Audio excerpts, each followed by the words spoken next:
penasaran banget sama film seperti apa karena Kisha ini alhamdulillah bisa memerankan setiap karakter yang dikasih ke dia. Jadi dia setiap peran itu dia keluar dari sisi asli seorang Kisha Alvaro. Makanya aku penasaran banget nih karena kemarin kan rame seliweran di mana namanya di medsos kan, katanya di film ini dia berusaha menjadi Saka bukan menjadi Pasha. Maka kita mau lihat apakah di film ini dia tetap sebagai ada sisi Pasha-nya atau memang berubah menjadi Saka. Tapi ngelihat trailernya sendiri, ngelihat Kak Pasha dulu muda apa gimana? Enggak, beda. Pasha muda gondrong. Ya, makanya aku penasaran banget sih. Gimana sebagai adik? Ayah banget ya? Gak tahu, aku tahunya ayah gondrong. Kita tahunya ayahnya gondrong.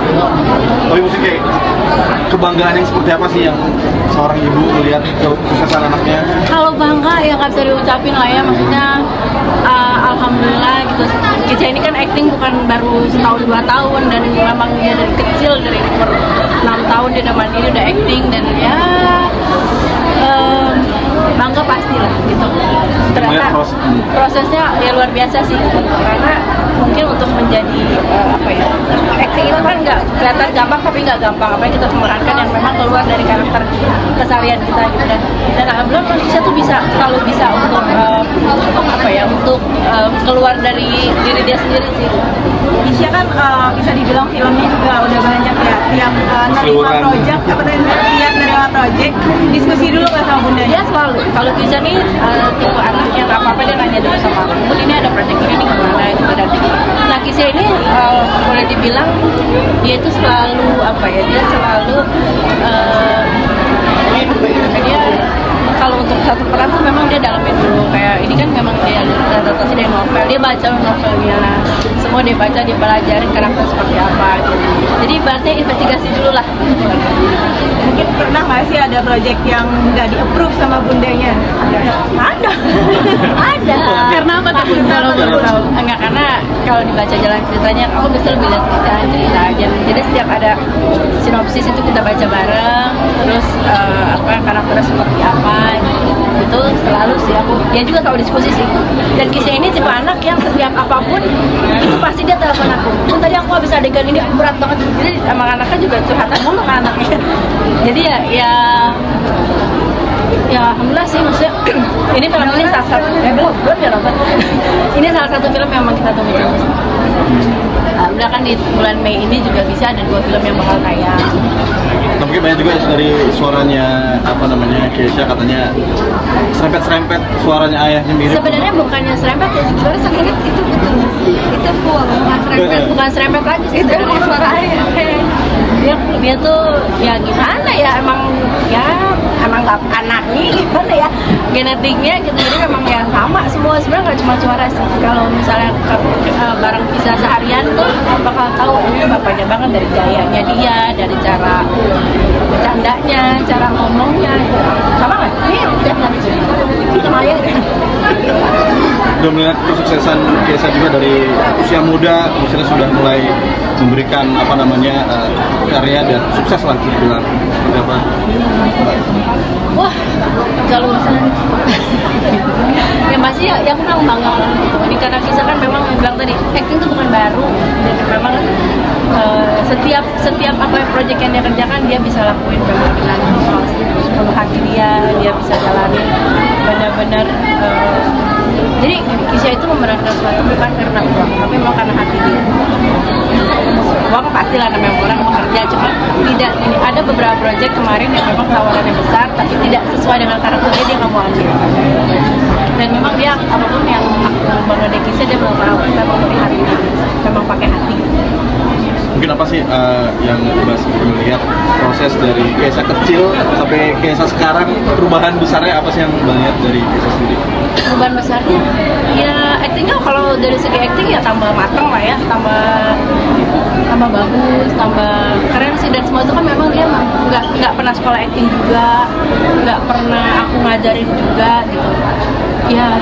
Ya luar kaget sih jujur. Nah, kita juga tanya tuh selama dia menjadi rockstar di film, katanya dia juga mungkin karena dia baca, dia memahami karakternya juga, sekaligus karena mungkin pernah ngeliat papanya dulu. kalau kecilnya justru enggak. Kecilnya memang dia berapa tahun ya Sakinah? Ada 19 tahun. Mungkin dia nggak pernah lihat ayahnya manggung, nggak pernah apa. Tapi mulai sekarang berapa 3-4 tahun terakhir mungkin. Dan mungkin dari situ juga dia belajar. Karena memang ya gimana ya, namanya bapaknya musisi, darah seninya juga pasti ada, darah musisi juga ada. Jadi ya mungkin tidak terlalu sulit lah untuk apa ya, untuk acting nyanyinya, untuk ngebandnya. Yang paling sulit adalah itu mengeluarkan seorang Kisha dan seorang Pasha untuk jadi seorang Saka. Tapi nggak takut juga nggak sih, karena saking apa namanya, mungkin dengan karir dia yang bagus sampai mungkin kan dia bilang dia nggak mau nikah muda, mau semangat dulu buat berkarir gitu. Emang kan? saya tidak mengizinkan nikah muda. Jangan dulu, saya belum pengen punya cucu. Ini jangan boleh. Ya, pokoknya jangan dulu, ya kan. Karena menikah itu kan memang gampang. Kalau bilang nikah ya udah, apalagi Kisha udah mapan udah di usia muda. Kalau mau apa namanya nikah gampang, biaya ada. Cuman kan mentalnya dia udah siap atau belum. Jadi kalau selalu bilang ke Kisha, nikah mah gampang Kak, gitu kan, ibaratnya yang aku tahu Kak. Bisa, cuman kan untuk setelahnya itu mental kamu sanggup enggak gitu untuk menjadi seorang suami kan tidak mudah. Mungkin selama ini kamu menjadi apa ya, ibaratnya bertanggung jawab hanya ke bunda dan ke adik-adik, tapi begitu ada orang luar yang masuk kamu harus tanggung jawab, itu kan tidak mudah.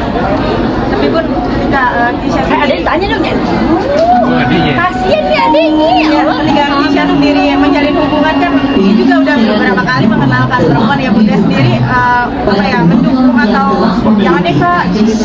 Kalau Kisha tergantung kita dan adik-adiknya gitu. Cuman kayak kemarin dia dekat sama cewek. Gimana bisa biarin temenin udah. Jadi kalau kayak kemarin dekat sama cewek gitu, ya tergantung ini, biasa satu, ntar lewat Tasya dulu gitu kan. Kalau aku sih pribadi ya yang penting kakak nyaman, jangan ganggu pekerjaan gitu aja. Cuman biasa kalau Kisha ini punya pacar atau pasangan, justru sortirnya bukan sortir lagi. Seleksi bukan di aku, tapi di sini dan adanya yang satu. Patokannya apa nih Sakinah mungkin? Patokannya Yang boleh jadi yang di approve, yang di approve. Kalau aku tuh kata saya cuma satu, aku kan paling nggak bisa dandan, paling nggak bisa ngurus rambut gitu. Aku selalu bilang Kak boleh tolong catokin aku nggak? Kalau dia mau aku, tapi kalau misalkan dia banyak alasan aku itu. Jadi tesnya beda-beda. Kalau Nasya lu bisa lagi. Kalau Nasya dia sekali enggak tetap enggak. Dan kalau Nasya kalau misalkan dia udah enggak, itu bener-bener diajak ngobrol pun enggak, dilirik pun enggak ceweknya. Kalau aku tuh masih ada harganya kayak oh iya kakak gimana, tapi kalau aku gak nyaman aku pergi. Kalau Nasya tuh bener-bener kayak bye. Udah berapa perempuan kayak Kisha ya Di bawah nih. Dan banyak lah yang mental banyak. Justru mentalnya tuh bukan di aku, mentalnya tuh di adik-adiknya. Adik-adiknya tuh tim pertama kaki dia. kalau aku cuma oh ya udah, kadang-kadang kakak tuh lebih ceritanya ke adik-adik dulu. Nah, kalau karena gini, percuma kalau udah approve yang dua ini nggak approve. Berarti bisa dibilang setiap yang nggak jadi sama Kisha berarti Iya, jadi yang udah kemarin tanya ke Bunda, tapi tanya ke kita. Kenapa siapa jadi sama ini? Jangan tanya ke Bunda. Ya kemarin juga aku cuma tahu dia dekat sama cewek gitu kan. Dikenalinnya nggak langsung ke aku. Kalau aku tuh udah terakhir lah. Dikenalinnya yang ini kedua dulu. Kok nggak jadi? Udah nggak ada adik. Awalnya. Berarti harus di-approve dulu nih ya? Ya, sebenarnya mereka nih emang Sakinah sama Nasya udah itu doang dua itu. Kalau temannya ya. Paling kan gak sih Sakinah sama jadi posesif gitu sama Sakinah. Oh dia posesif banget. Jangan salah, Sakinah pernah punya pacar, lu suka sama adik gua, tembak di sini depan gue gitu. Gimana tuh? Jadi kalau dia bilang enggak, kalau itu waktu itu tuh kata aku tuh ini depan mataku dia baik, tapi pas udah pulang jelek banget. Tapi gitu. Jadi kalau bisa tuh ada adiknya mau punya pacar boleh, tapi kenalin ke gua, kenalin ke Kaica. Yang tahu belakang ada. Jadi ntar ini dulu, awas ya. Ini ada dua nih kesayangan gitu. Kalau sampai ada apa-apa itu Jadi bawa teman laki-laki ke rumah masih ada surprise, tapi kalau Nasya nggak berani. Kalau aku surprising nih kayak kalau ajak teman laki-laki ya, oh ada abang gua di rumah, kalau mau main aja sama dia, aku selalu kayak gitu. Kalau perlu boleh ada abang gua, aku selalu kayak gitu sih. Ya, mau nyari tiket. Oke, makasih.